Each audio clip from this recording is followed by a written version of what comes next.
আপনার সমস্যা কি হয়েছিল? আমার সমস্যা প্রথমে আমি খাবার দাবার হজম হতো না, অ্যাসিডিটি হতো।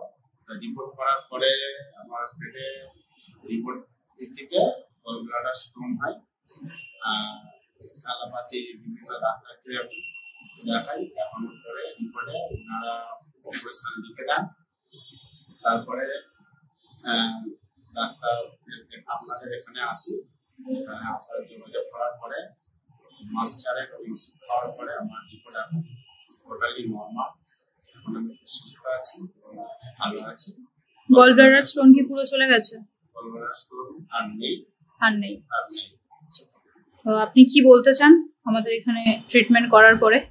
ট্রিটমেন্ট করার পরে আমি চাইবো যে আমার মতো কোনো পেশেন্ট, আমার বন্ধু বান্ধব, আত্মীয় স্বজন, যারা আশেপাশের পরিজনরা আছে, তাদের যদি এরকম কোনো সমস্যা থাকে নিশ্চয়ই আমি তাদেরকে বলবো বা তাদেরকে নিয়ে আসবো যে ডাক্তারবাবু আমি সেখানে দেখিয়েছি, সেখানে দেখে আমি ভালো হয়েছি, তোমরাও চলো।